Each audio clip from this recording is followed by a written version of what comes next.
No, I mean, it's been a really fascinating experience, actually. We've basically asked readers and people across the country to be our eyes and ears on the ground during the election campaign. We also saw, for example, issues like Conservatives putting out leaflets that pretended to be from HMRC. They used the HMRC branding, right? Which I think a lot of people just thought that was basically fraudulent, right? That's kind of imitating a public body. 2 NHS workers had turned up with their NHS identity cards, photo ID accepted, used for work to get into the hospital. That is not an accepted form of ID. They were turned away. They had to. Here we are again in the Dartington Library, and I'm joined this time by Josiah Mortimer, chief reporter of the Byline Times. And Josiah, in the run-up to the election, you were running a project called VoteWatch, looking at electoral misinformation and malpractice. What's your verdict? All the baddies, yeah. No, I mean, it's been a really fascinating experience, actually.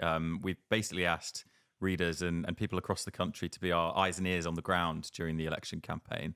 And some of that was, people sending in their leaflets that they'd seen from candidates, dodgy social media ads, but also just sort of outright lies from candidates who were campaigning locally. So we did surveys. We had sort of 1,300 people send in their examples that they'd seen of wrongdoing in their eyes. And there were just some quite interesting themes that emerged. Some of it was quite old school in terms of misinformation. A lot of the time when we talk about this stuff, we think about, Russian bots or, sort of artificial intelligence deep fakes that are being created. Actually, we didn't see very much of that during the election. We saw a lot of, dodgy claims on leaflets, the classic, bar charts of X party can't win here. We saw examples of, Conservatives saying that their next competitor was Labour, when in fact it was Lib Dem and vice versa.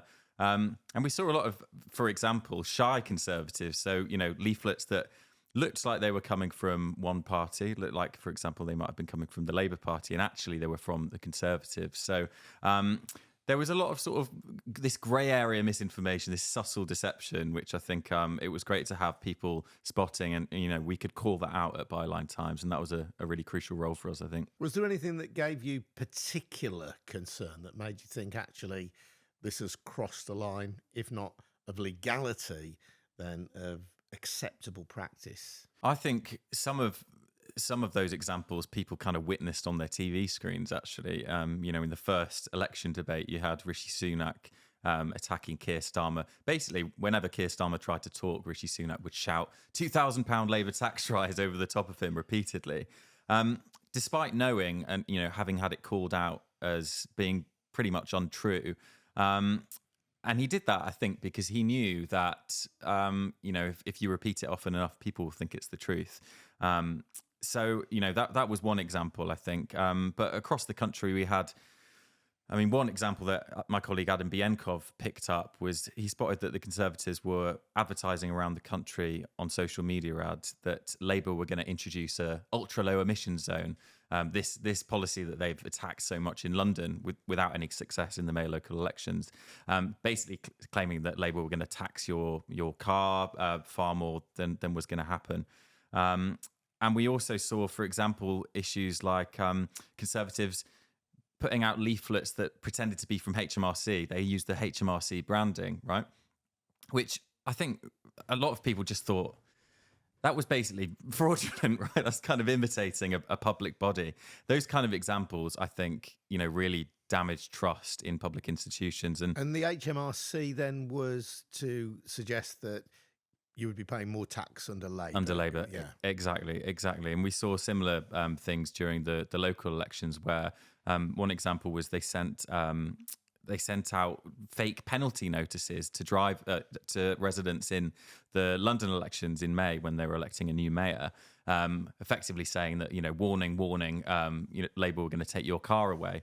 And I think for people with a fair amount of political knowledge, they might read the imprint at the bottom and see, okay, this is put out by Conservative HQ. But I think for a lot of, vulnerable voters, maybe elderly voters, people glancing at this stuff, not aware of these tactics, it could be quite frightening. There were concerns before the election that new measures brought in to prevent fraud would lead to reduced turnout, that in the eyes of some people, it was effectively an attempt at voter suppression. What did the election actually show us? Well, we're still digesting the results of what happened, because this was the first general election in the UK where everyone's needed to bring photo ID, like you say. And it was interesting on the morning of the election. There were lots of photos going around social media saying, great turnout, because there's a big queue outside my polling station.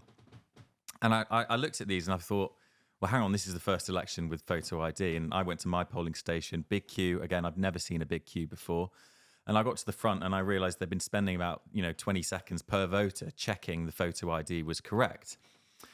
So these claims of high turnout, I mean, we got to the end of the day, we got to Friday, and the turnout figure was lower than last time. In fact, it's the lowest it's been for quite a while, about 60%. Which makes me think that this voter ID policy probably did have an impact. Obviously, there's lots of factors involved and lots of research to be done on this, but it.